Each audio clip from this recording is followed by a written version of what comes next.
All right, ladies and gentlemen, we are back. The unnamed podcast by Umble the Heap and Go Horns Go from the Discord Nexus platform here talking about the Nexus Season 4 finals, which are about to start. And as we look at our map, it is spring 1901. We're going to talk to you a little bit about who's in the tournament, who's in the finals, what kind of game we can expect.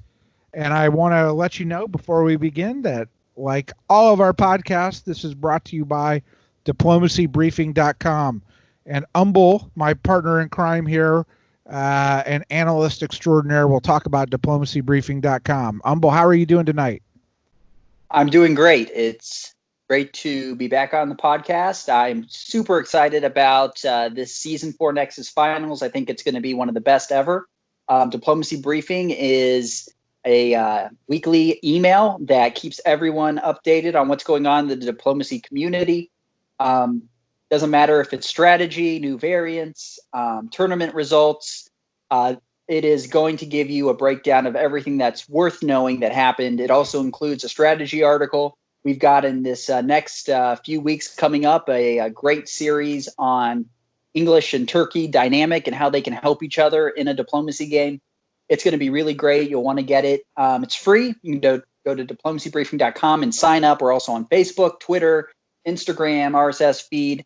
However you want to get it, you can get it. And, we're now at over I think we're at 550 followers / subscribers. It's been just a great response from the diplomacy community. And those that are listening, we've even got a few subscribed from the podcast. So I encourage you to come be a part of that. Absolutely. All right. So let's look at our finalists. Umble, if you are looking at the screen, I think you can see the names of the people who have made the finals of Season 4. I do. And one of the names that I thought was going to be in there that didn't get there was Go Horns Go. I thought for sure. Ouch. That I would see that name. Well, let's just say I didn't play very well in Season 4. I probably played to my abilities and showed that Season 2 was a bit of a fluke for me.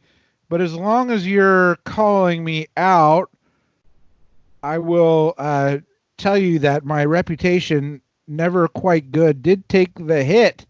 Because as I looked at these rankings, the most recent rankings, which are on the screen, I fell from about 5th or 6th to 23rd. And I see you there, my friend, as number 3 behind 2 of our finalists. Yeah, I haven't played for 2 seasons. I'm still holding up there. So we'll see how long I continue, because with the way that whole ranking's set up, every season you don't play, it takes 10% off your score. So I'm getting hurt by that, but I'm still up there currently from my first 2 seasons. And if we actually sort of look at this ranking system, we got Flint and Superstition who are in the finals. We got Pez, who is 4th, who's in the finals. We've got, who else do we have here? Iozers, who's 14th. Bobo, where's Bobo on here? I think it's Babu, but maybe Babu. Sometimes Babu, he can Bobo, whatever. Sometimes he can be a Bobo. So I'm sure. Well, I don't see him, but maybe he's on here. Max Vax is 17. Yeah, that was Michael Jackson's monkey, wasn't it? Oh, Bubbles. I think Bubbles. Bubbles was the monkey. And then Captain Meme. I don't think I see Captain Meme on here. So I'm better than 2 of these people. Oh, he's 15. I'm better than 1 of these people. Is all I can take away from this. All right. So let's go back to our folks here. I can tell you I've played Flint 4 times.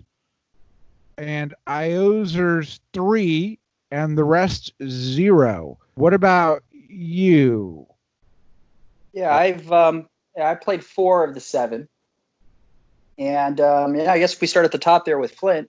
So he was in the season 2 finals with both of us, and in my opinion, was one of the strongest players on the board by far.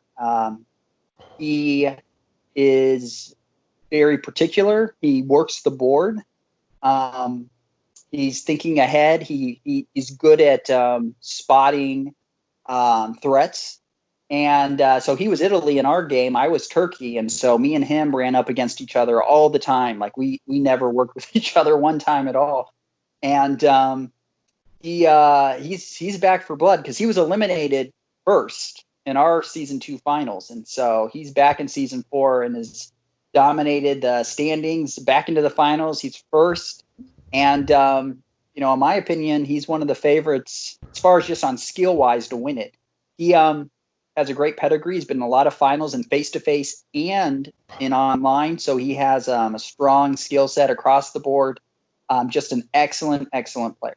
I couldn't agree. He is he's a complete package. He's the person who has he's a supermodel with long legs and brains. He plays a social game. He's tactically extraordinarily strong, in my view.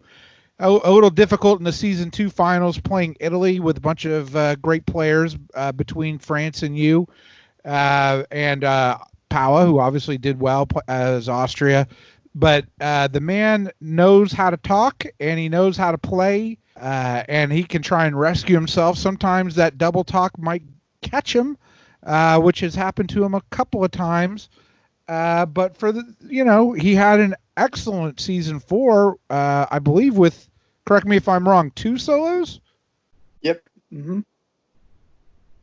Which is quite difficult to do. I expect big things from him. On the other hand, his writing style is so unique and so discoverable that he may be feared right away, and players may not want to ally with him just for that reason, because they'll be fearful. Yeah, I want to say something about that. Here's my opinion. And this is probably just my take when it comes to diplomacy, at least how I operate. I'm never fearful to ally with anyone because I come into the game with the confidence that I can outplay my ally. And I think if you play a game that you are operating out of fear, I don't think you are going to win. I don't think you win constantly reacting to people rather than making the decision. So I think there's probably definitely going to be people on that board that are fearful of him. But if you're going to win, I don't think you're going to win off of fear. You're going to have to win by outplaying. So that's my opinion. So my brief history with him is the first time I played with him, we allied. He stabbed me brutally, and which I came back from slightly. Then there's the controversial second game I played against him where I stabbed him and had the solo at hand, and then ended up giving him the win. You can read all about that on Nexus as to why I did that. I know Humble really dislikes that move. That's a debate for a different time.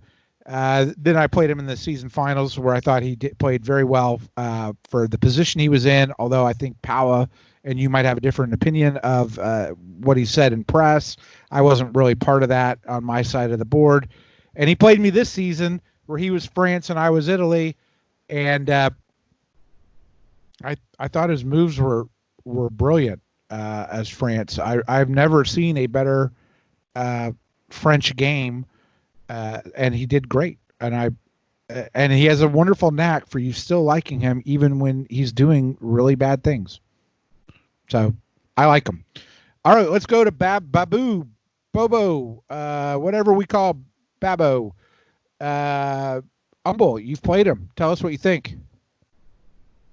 Well, I played him in the season 1 finals, and in my opinion, he was a Bobo in the season 1 finals from my side. So he was Russia, I was France, and pretty early on, he had pegged who I was at some point, and his focus became to stop me, and he was so focused on that, he allowed himself to be stabbed twice by Italy for 3 centers both times. And both times were very pivotal points in the game where I was trying to make my move. And I basically blame him getting stabbed for 3 center, something I had zero control over, to me not winning season 1 final. I put it all on him, whether that's fair or not. That's who I put it on. And but a great guy, a good player. I'm going to be interested to see who he is and how he plays. So his style, and maybe it might have just been because of his wariness of me, but definitely keeps things kind of close to the chest. He's from Italy. That might be something that's also interesting to talk about. We got some different nationalities here. He's from Italy, and but he's a great guy, fun guy. I think he's one of the really great personalities there on the Nexus, and he's going to make the finals fun. We got some good personalities in this, and so he's gonna make it fun. And he's a careful player. From what I know, he's a careful player. He's going to try not to make too many mistakes, and at least in our game, a very trusting player. So his thing he's going to have to watch out for is trust the right person. All right, then we've got Pez. Pez, if I'm not mistaken, was France in the season 3 finals. No, he was Italy. He was Italy in the season 3 finals, who got into a war with Austria and eventually got swallowed up. Yeah, well, actually the right way to say it would be Austria got into a war with Italy. Austria attacked Italy right away, and Pez never really had a chance. He never got off the ground. He never got off the ground. Yeah, no. So, I'm sure coming into this finals, he has a hunger with, I need to prove something. Kind of the same with, Flint, and actually with Superstition too. All 3 of them have had early eliminations in their finals games that they've had previously. And, when that, I can just imagine when that happens to you, you want to come in and do well. You do not want to be eliminated right away. And so Pez, it wasn't really his fault. As far as, you could maybe blame the diplomacy, I suppose, but on a tactical level, there was not much Italy can do if Austria attacks him right away. So, he's coming in with that. He's got, at the same time too, as one of the admins on the Nexus, he's, put a lot of time into the Nexus, making this a good season. So at the same time, when you're a more prominent person, sometimes that can put a target on you. So it's good that he's a part of it. It'll be interesting to see how he does. If hopefully he doesn't get suicided by somebody like he did last time. So then we have Superstition. And so for dedicated listeners to our podcast, we've had one special episode, and it was an interview of Superstition, the leader of the Hearts cult, the inventor of a diplomacy variant based on the situation of the United States in the American Civil War and other countries, and a very, very interesting guy. And you and he had a very interesting conversation about strategy, in especially opening strategy and diplomacy. I think weren't you you were a convert at some point to that group, as I recall. Well, I got asked to be a heart, and I feel like I'm a good person, but I didn't know what it was all about. And then I realized it's like a club, and everyone's really nice, and I didn't see anything untoward.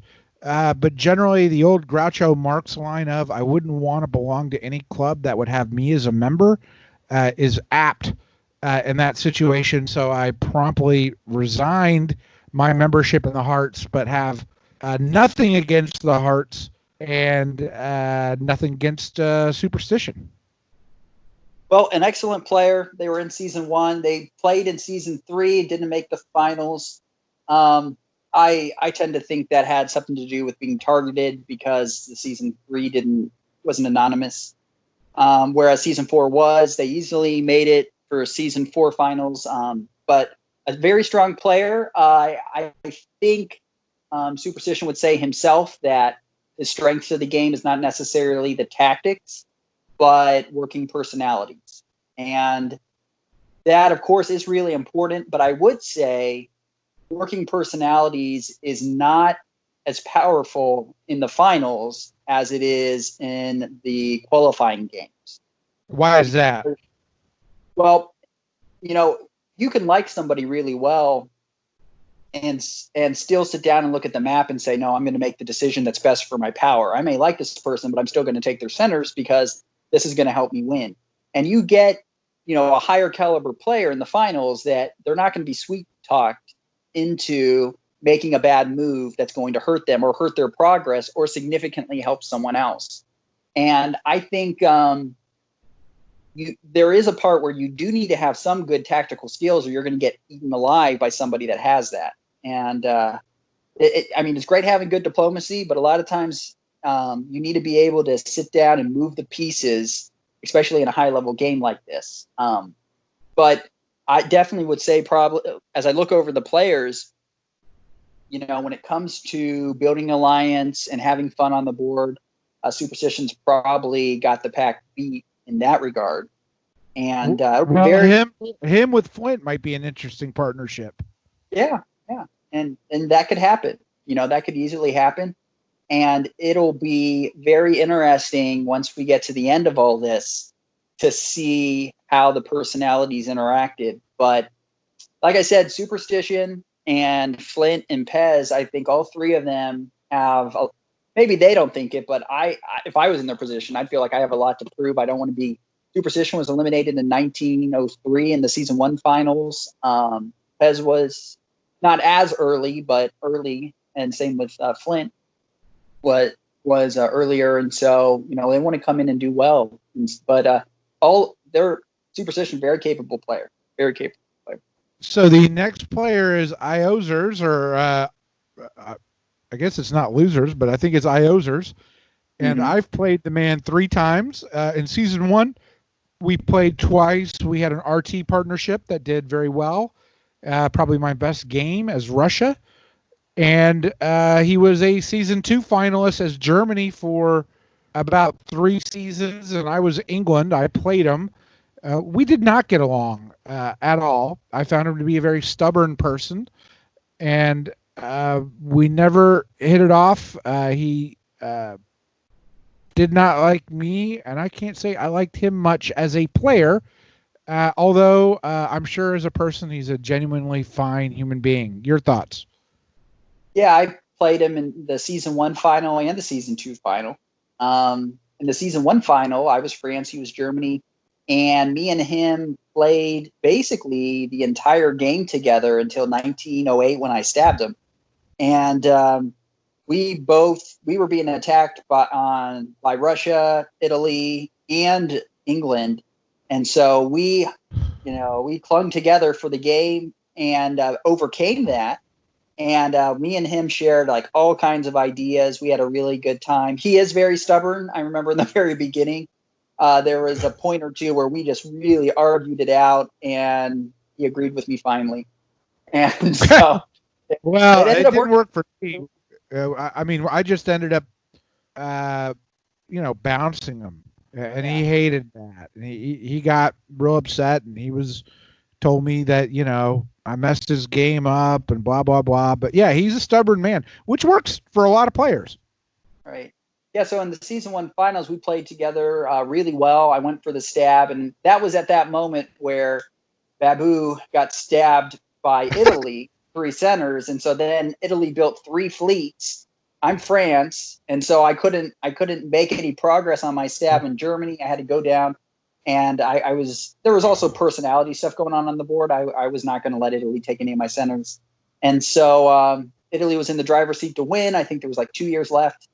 And Iozers, by consent of the board, nobody wanted Italy to win. So, several people chipped in the center. I chipped in the center, and we pushed Germany over the top. I was the second largest, but Germany wasn't going to, after me stabbing him, Germany wasn't going to push me over the top. So anyway, Iozers became the season 1 champion and is now back.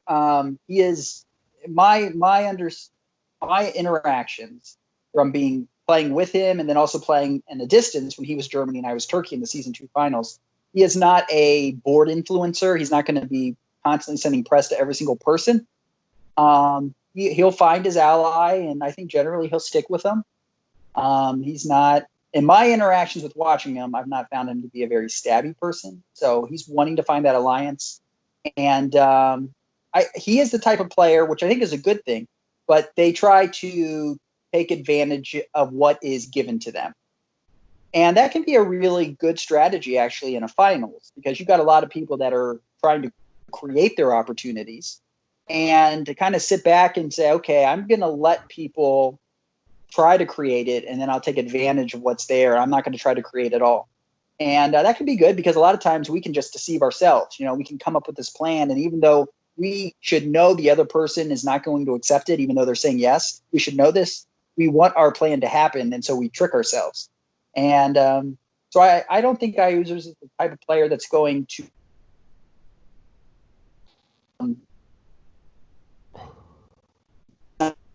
working every single angle, but he won the season 1 finals and definitely has the ability to win this one. All right, Max Facts. Don't know him, don't really care about him. What do you think? Okay. Well, he is actually another one of our international players, which, I mean, you just have to imagine having somebody come over and play diplomacy in an entirely different language than their home language. I mean, and to make the finals, that's impressive. Yeah, that's impressive.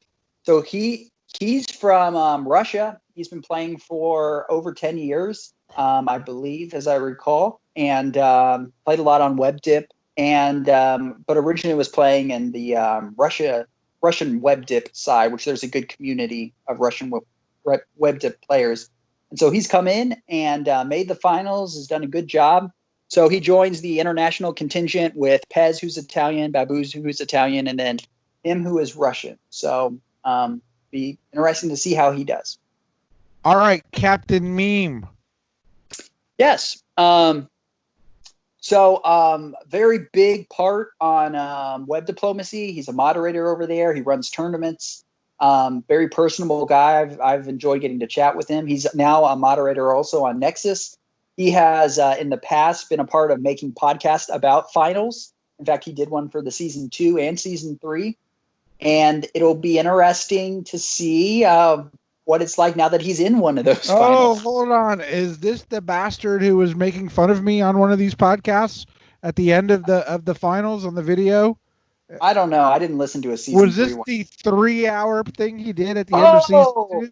Yes, he was making fun of you on season 2. Okay, yeah. Is he like the moderator guy, or is he was like the British guy or the foreign accent? Who is he? I gotta know. I'm rooting against this guy. I think he's the moderator. Okay. Look, buddy. Look, Captain Meme. It ain't so easy. We're gonna go see. We're gonna see what happens. I got my eyes trained on you right now. Can't wait. All right. Let's look at the board here, Humble. A familiar board to those of us who play the game of diplomacy. Man, I hate spring of 1901 and fall of 1901. I have to tell you, even though all possibilities remain open. Oh, I love it. That first year you get the, you're sending everything out, and then the deadline's coming and you're like, okay, what's going to happen? And you get that kind of, kind of excitement on the edge of your seat. I always enjoy 1901s, 1902s, and kind of seeing what's going to happen. It's always, to me, I enjoy that aspect of it. And my general strategy when it comes to 1901 anyway is I don't really want to tell any lies, because you need to figure out who can be your ally and who can't. And when you immediately lie to somebody, it really hurts your chances. So usually my 1901s anyway are pretty straight up as it is. Not always in the fall, but usually everything's straight up, and I'm more feeling out people, but I always like 1901 personally. All right, well, I'll just throw some random questions to you about 1901 and your thoughts. How about that? Sure. Many times Austria will go to Russia or vice versa and want to demilitarize Galicia. And then there's a force bounce in the black a lot of times. What are your thoughts on both of those typically? As far as from Austria's perspective? From Russia's perspective. Oh, Russia's perspective. Yeah. with Russia, you're generally trying to figure out long term, what's going to work. Like in season 3, now looking back, we find that Russia and Turkey pretty much decided from the outset that they were going to disguise their juggernaut and move their units into each other's centers and all these different things because they wanted to do a juggernaut. Because if you do a juggernaut right out of the gate, a lot of times the board's going to attack. So you're trying to figure out how you want to work that, or if you want to do an alliance with Austria and Italy or just one of them. As someone who played Turkey and even as France, like I a lot of times feel like there's like a natural leaning towards doing a wintergreen. So I think there's a lot of preference to doing that as a Russian player. I mean, it comes down, of course, to personalities. You should explain what a wintergreen is for our listeners who don't know. Yes, that's a Russia-Italy alliance. And a lot of times what happens is they get Austria and they take out Turkey, and then they split up Austria between them. And there's a lot to be said about such an alliance, especially in a finals game. We've kind of seen in both the first 2 finals that kind of happen and then fall apart. So that's the other thing, as Russia, what you want basically is you want to make sure you get Sweden. You really don't want Turkey to get into the Black Sea generally. I don't personally, and you don't really want Austria and Galicia. So, and I tend, the advice I'm giving, I tend at least on a tactical level, to want to be defensive in spring and fall so I can figure out diplomatically who I'm working with. So if I'm Russia, I'm setting up a bounce in the Black Sea with Turkey. I'm setting up a bounce in Galicia with Austria, and moving that, fleet out to Gulf of Bothnia and hopefully working out something with Sweden. There is the option of going for Norway and bouncing England. And that could be very powerful because, if that England's opening to the channel, hitting him out of Norway can really, really help you long term. That comes down to the diplomacy if you can ferret that out. But generally you want to try to too also build. You want to create in the West a counterbalance so that doesn't get resolved, because Russia's got to always really watch that, because once Germany or England gets some free space, they're coming after your north or right into the west or into your Moscow and Warsaw. My best Russian games have always been moving north a little bit with the Sea Lion, but that's just me and helpful. Okay, so any other things you like to talk about in spring 1901? I love the AI. The problem is getting AI to like the AI. Oh yeah, that was just Russia. So as Turkey, as someone who played Turkey in the finals, for me, like personally, I probably prefer as Turkey to go with Austria rather than Russia. For a few reasons. I'm okay with the juggernaut. It's I'm not against that, but there's a few reasons why I like the AT. If you set it up right, it can actually be really good long term. But I had a 17-17 I've played AT to success as well. Although a lot of people say it can't be done, it can be. I think it's a mutually beneficial partnership. Yeah, and if you set it up right, it can be good for both. Or even if Austria's planning to stab Turkey, it can work out if you set yourself up right. But the thing with Turkey is, here's the issue: it's almost going to be impossible to ally with Italy with any type of mid game potential. It's going to be very difficult unless the right circumstances happen. The problem with allying with Russia is you're going to be sending a lot of people at you. So that's not a bad thing for Turkey, but you are going to be sending a lot of people at such an alliance. So you may have to try to hide that. And then you also face the real possibility that Turkey could be getting ganged up on all three, which, for me, I couldn't buy an ally for 2 years until Austria got stabbed by Italy, and then I could finally do an AT and start to make progress. But with Turkey, you're just trying. You got to get an ally, and so I would bounce in the Black Sea. I don't really see much reason to move to Armenia. You want to keep that option open, and I definitely, to me, bounce in the Black Sea. I suppose you can try to attack Russia, but in a finals game, I don't know why as Turkey you'd want to take one of your possible allies off the table. Yeah, if you look at statistics of opening moves on Turkey, traditionally the moves that you're suggesting, which I assume would be Ankara to Black, Khan to Bull, Smyrna to Khan, used to be by far and away the most statistically popular opening. Although in the last 5 years, when you look at the statistics, there's much more of the Smyrna to Armenia move set. That might just be a trend, who knows. But I think the key to playing Turkey, and it's by far my best country, many solos. It's the only country I sort of consistently have a chance at soloing. And I think the reason is generally I'm a nice player. I'm a nice guy. I can find an ally, and I won't get tagged right away because I'm trusting. And once you let Turkey build up a little bit, they're hard to stop. Right. Yeah.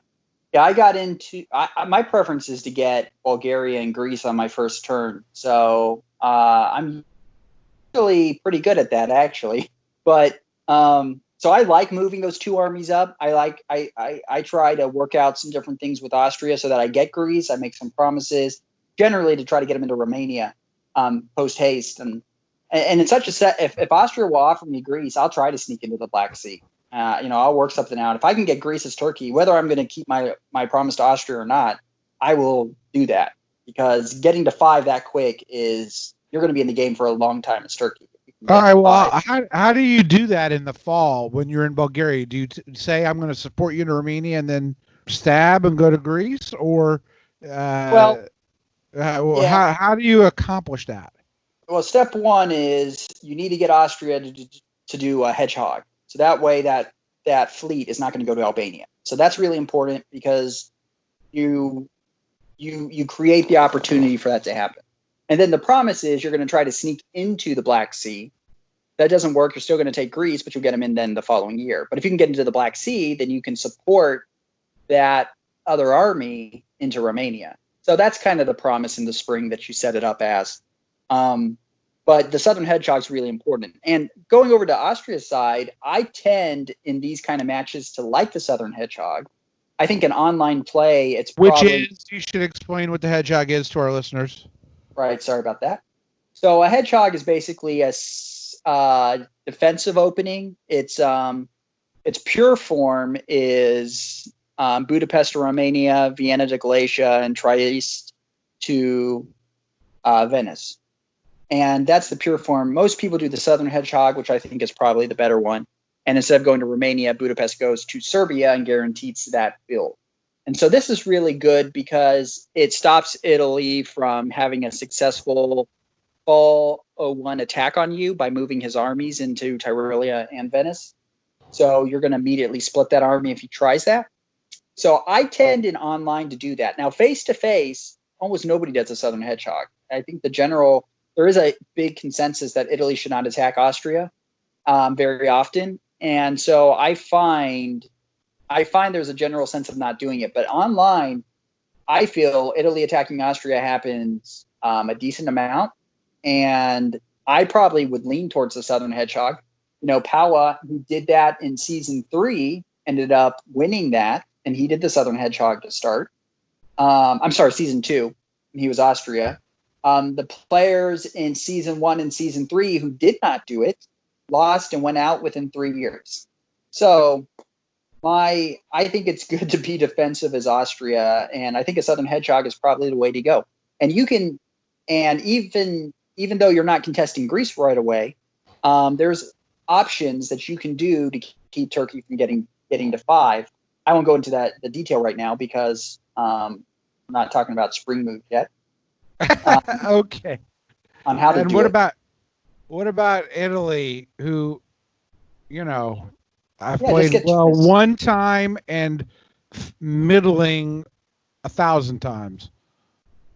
No, for me, I have an Italian specialty. I love getting free builds as Italy, and I've done that a lot of times. It's Um, in season one. yeah, in 1901, and so I generally I immediately go Venice to Trieste, Rome to Venice, and then I work out some kind of deal, but instead go Vienna, go into Vienna, and then also into Trieste. And so there's a lot of diplomatic work you have to do to make all that happen. But I've done it a lot of times. I actually like doing it, but I don't think it's probably very wise to do that in the finals. Are you Um, pushing with Austria a Lepanto move to where Austria thinks that you'll just be moving through Trieste, oh or yeah, is it yeah. just a pure stab? No, I just grab it, and I don't say anything. I just grab it, and now Well, if you he said you offered it, don't like to lie. And so, how do you accomplish that if you're not having a discussion with Austria about Trieste in the beginning? well, that's why I don't do it in a finals. But if I was trying to solo, and if I was in a normal game, I love to just sneak in there because it's a pretty good game changer for Italy, and Italy's got decent long term options with Russia there too. So I like doing it. If I'm trying to solo as Italy, I kind of like that. But Do in the you final, coordinate it all with Russia, or are you no, worried? no, I You don't have tell. to be a little worried that information may get spread Right, quickly in right. '01. I would not recommend that in a finals game though, because you don't know what the alliances are going to break out. So for me, I probably just grab Tunis and wait it out and see kind of what happens if there's going to be uh, working with Austria and Russia or just with Austria. I don't think it's wise to take out Austria that quick. Um, It's and rarely done in an online or face to face, but I assume you see no reason for an anti-French move at this in '01 for Italy. well, it always depends on who you're playing as France, but I generally not an attack. Sometimes you might throw something over and really hoping he'll go back to Marseille and not get a build, which is helpful. But yeah, You I mean don't. do you mean Piedmont? Yeah. I'm sorry, Piedmont.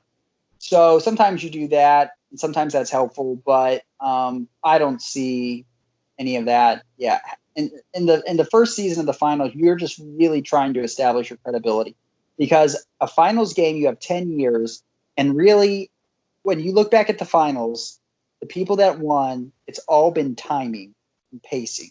Because you're going to be getting up to those last few years, and people are going to be close usually, and it's pacing and timing. So you don't want to kill your credibility, and really you don't want to get super huge really fast because you're going to be the one that everybody gangs up on. So there's a lot of timing when it comes to this type of game. But yeah, I don't think getting France against you is a good. Um, So statistically, the maybe not in Nexus, but in general, France is the most successful country in diplomacy. And when you play France, everyone in a finals board is going to know that. My first question to you as France is it ever advantageous to get three builds in the long run as France in year one, to get three builds in year one? yes, but in my opinion, if you get three builds, you should hold one. I oftentimes will get three builds, but I never use all three of them. I only use two. Um, and that way you can decide where to deploy that next build um, with what opens up opportunity. So no, it's great to have three builds, but I would never want to use all three because you're going to definitely build enemies, and it's far better to save that third. Usually, that's going to be another fleet. You can either put it in Brest or Marseille. So no, it's good. I don't think there's anything wrong with getting that, but um, it really though it comes down to if you think England and Germany are coming against you, then it wouldn't be good if that's going to force their hand. But it's not. If your alliances are okay and you can talk your way through it, shouldn't be a killer. Give me So, your general thoughts to France opening play, particularly with respect to Burgundy and English Channel. so for me, I pretty much always support Paris to Burgundy from Marseille. And my thought process is I am not going to get jumped by leaving it open, and I want to be a player on what happens to Belgium. And Germany doesn't like that. And neither does England. Well, it depends on the deal you've made with England. Right. For Belgium, what's going on there? Like, and in the season 1 finals, that was one of the big arguments that users and I had. He didn't. I told him I was doing it. No, don't do it. We'll be doing this. And I said, look, eventually the deal that we came to was he supported me into Belgium as long as I moved my fleet from mid-Atlantic straight into the English Channel and attacked England in the fall of '01, which I did, to get Belgium. And we went on from there. But I told Germany I was doing it, and I said, it's not because I'm against you. I said, I'm just not going to get jumped, and I want to have a play on Belgium. And so I always do it. I do it even in face-to-face, and it's always been really successful for me. You can't be stopped. You have more options. Right. Germany won't like it, but if you're good at diplomacy, you should be able to work it out and say, look, after fall of '01, you're not going to have a problem anyway. We're going to be happy with whatever we do. We'll agree with it. So I feel like it's better. I feel like you have a much better chance of doing well in the game if you take Burgundy and you don't give yourself the opportunity to be stabbed. And if you do that, that means that you're likely moving Brest to mid-Atlantic almost every time. Right. Now, also that being said, and you can go to the English Channel too. And then you'd have a second support to bring it up to Belgium. So that's not a terrible setup to do. But I'm not saying that you have to do it. Like if you really, you might think that, hey, England's going to move to the English Channel, but you still want to get to Spain, so maybe you bounce some Burgundy. I understand that. For me, I prefer to hold Burgundy. So I move there. We'll see what France does in this game, but I feel like that's a stronger move. And I'm not sure what France did last season, but I think I did it in season 1, and then. Well, if you remember, France got tagged because London moved to the English Channel, Brest moved to Mid-Atlantic, and then France had to come back and play defense, if you remember, in season 3 finals. Yeah, that's right. Okay. Same question I had for France to Germany. When you play Germany, or if you, I guess I always just play Germany in 2 of the 3 finals, but 3 builds, go for it or don't? I think most of the time, if you can get it, it's probably a little more scary if you're Germany because you're a central power. You probably want to try to go for 5 rather than 6, I would say, just because you've got a lot of danger. You can die really fast if people gang up on you. So when you become the bigger one, especially if it's like by the mid game, you're going to have a whole bunch of people jumping on you. And so it's probably better to go a little slower as Germany. And so there's some really good options with how you go about it. As Germany, obviously, you don't want France moving to Burgundy, and that you want to try to make sure that doesn't happen. And there's different ways you can maybe get that to happen. But you also get to be a player in Belgium. You can be a kingmaker between England and France if there's tension. Right. Yeah. There's a few different options on which way to open. I think it's probably best to usually move that fleet up to Denmark. There are some stuff where you go over to Holland and you can almost basically force yourself to 6. As long as England doesn't bounce you back in Denmark, you can support yourself then into Belgium, and that's pretty powerful. So there is a point to that, but you are, I've soloed before moving the fleet into Holland, and then the fleet down to Belgium, and my army in Ruhr up to Holland, and basically set up right there on the English Channel to support someone against each other, either either France or England against each other. So there's some fun options you can do, but probably in a game like this, I would say, want to get that fleet up into Denmark to do something with Sweden if needed. Do you ever go with an anti-Russian opening? Oh yeah. I think you have to if Russia looks like they're going to get big. That's what happened in season 1. And that was the big thing I pushed our users to do, because Russia No, got. but in spring 1901. Do you do what? Oh, you mean armies, like armies over at Warsaw? Warsaw and Prussia and Silesia. Oh Yes. no, I don't. Never, I don't never think do it. so. I don't think so. I don't think so either. But it's rarely done. But sometimes you see it. What about this Central Powers alliance with Austria and Italy? I've in my own practice, I found this to be more aspirational than effective. Uh, uh, Sometimes I see an army in Tyrolia being, that's not obviously a Central Power strategy, but it seems to me that Germany has a difficult time allying with Austria or Italy, certainly in the beginning. They've got to figure things out first with England and France. Yeah. Well, I know sometimes, if Munich's not doing anything, there's some German players, they'll drop it into Tyrolia just to make sure Austria and Italy aren't fighting each other, because it is not in their advantage for Austria to die quickly. And so sometimes they'll drop it in and they'll say, I'm moving out. I just wanted to make sure you guys were going to play nice. And so I've seen that happen. So I mean, I guess that can happen. Yeah, I think, if you're in the finals, there is a personality that wants to try weird things and thinks, oh, this is going to be fun. And those personalities tend to die pretty quick. Well, we saw that happen with Austria last year. Right. Yep. So throwing armies at Russia from Germany, I I don't see how you win off of that. You're going to get stabbed. That's and Russia can really sit back for a while and be okay.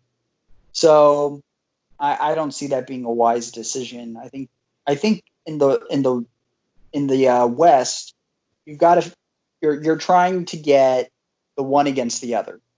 So the best thing could be is you're able to choose your ally. Oftentimes Germany has that choice because EF are not always the greatest in the long-term alliance. So a lot of times Germany has that opportunity. So kind of seeing where things open. And I think the same with England. I think before you get to England, just one last question. Mm-hmm. The Sea Lion, the France, German, and Russian move against England in diplomacy, named after the 1940 fabled plans that Germany had against England before England won the Battle of Britain. Your thoughts on a pure Sea Lion move?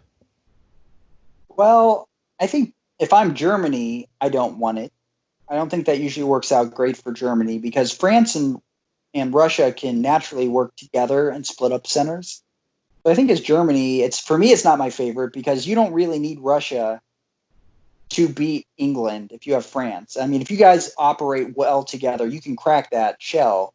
You just need Russia not to get in your way. It's really the only thing you need. All right. England opening strategy. So, okay. Do you prefer England, France, or England, Germany as an ally? England obviously needs an ally. Oh, I prefer England, France as England. As England. Yeah. Oh, for me, I find I play that alliance really, really well, and because the great thing about an England-France alliance is England gets to put armies onto the continent really quick, and that's a great long-term position for England to be in, getting armies on there, because now you're a fleet and army power, and the majority of the units in an EF that are quick to grab are in England's sphere of influence. So I prefer personally as England an EF, though an EG is fine, but I prefer an EF. But that's personal taste. That's not everybody. The key is to find somebody as England. Yeah. Kind of like Turkey. You're a corner power. You need a friend. No, if I get England, man, I love playing England. I love playing France. I feel like those are probably out of the West. Well, I like playing them all. I've actually in the Nexus, I pretty much almost played all Western powers except for Turkey. Everything else has been actually in the West all through the Nexus. So I've enjoyed, getting those opportunities to play all those in highly competitive situations. But Yeah, as England, I'm probably doing a northern opening. So I'm going to Norwegian. I'm going to North Sea. I'm moving that army up. And I'm using, You prefer a York or Edinburgh move for the army in Liverpool? Mine's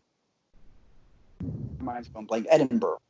So what I usually do in that situation is I say to Russia, look, this is the move set I'm doing, and if you don't go north, I won't convoy that army into Norway. That's kind of my threat I always make. I say, look, I'm going to put a fleet into Norway and not an army, which is preferable, as long as you don't move that army north. If you move that army north. What do you really do and fall? Oh yeah, for me as England, I would just put a fleet in. I'd keep my word on that. I don't want to fight really with Russia. I don't either. I know that that's popular, but it seems like it just sort of peters out in St. Petersburg lots of times. Now, I find if you want to get centers fast, with England, attacking Germany is the way to go. You want to get centers quick. And if you're going to do that, then you're going to not be putting an army up in the north. You're going to eventually be putting an army into Belgium or Denmark or something like that, or Holland, I should say too. So, go ahead. I'm sorry. And one last question here, which to backtrack slightly before we go, because we are bumping up against time. Germany-Russian negotiate. Let me say something. It's not Edinburgh. Yeah. I'm sorry. I never do that. I would never do that because you want to be able to cover London. I'm not looking at the map. Yeah, okay. It's York. Yeah, York gives you the option of cover. I mean, you can still move to Norway. It gives you the option of covering London in case France opens up you've moved to the North Sea, but what if France goes to the English Channel? Now it can be covered if you need it to be. I've never gone. I've always go to Yorkshire. So I wasn't looking right at the map as you were talking about that. Oh, okay. No problem. I'm surprised you don't have it memorized, but it's okay.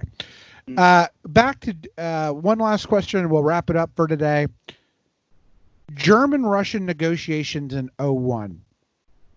How should they go theoretically for each power? And then the rubber seems to hit the road in Sweden in the fall. And what are your thoughts on that play as you negotiate in spring, thinking about that in the fall? Yeah. Well, as big goals, I would say like your short-term goals, Russia wants to get Sweden in the short term, and Germany in the short term doesn't want Austria to die right away. So generally what ends up being said is if you don't go to Galicia, if you don't go in there, it doesn't matter if you set up a bounce or whatever, but as long as you're not there, I'll let you have Sweden. And generally that's kind of the negotiations. At least that's what I always say as the German. It doesn't mean that I'm going to let him into Sweden, but he does know he will not get into Sweden if he does that. On the Russian side, like I said, you're in a high-level game. Very few Russians are concerned about Germany attacking and having to work that. I mean, you may mention a few things, some preliminaries, but your big focus really is on the German side is getting a concession to Sweden and establishing good relations. Now,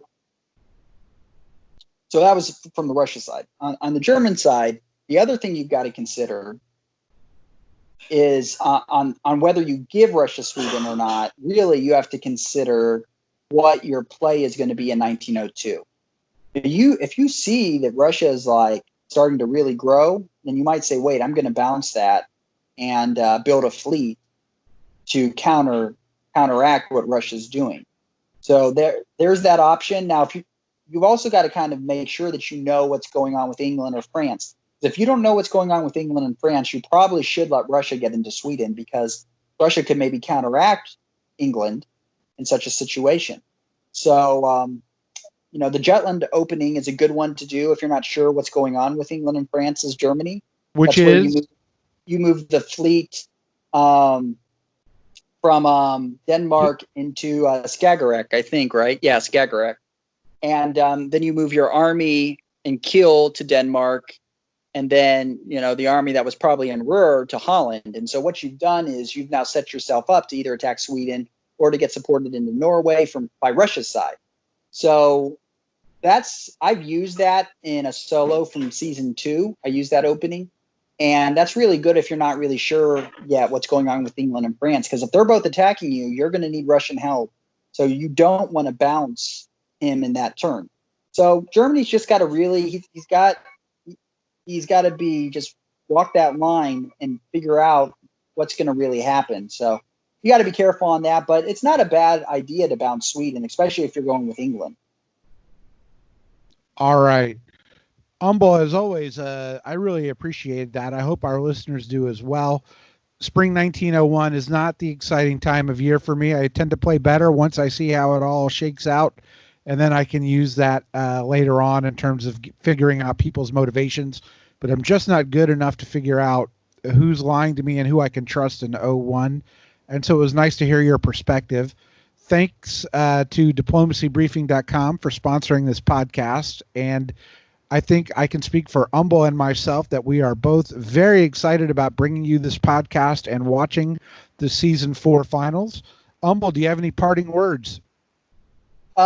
We are looking forward to trying to keep the future podcast shorter. So I know this was longer, but we're going forward. We're looking forward to keep it shorter. Hopefully this was entertaining on the personalities and perspectives.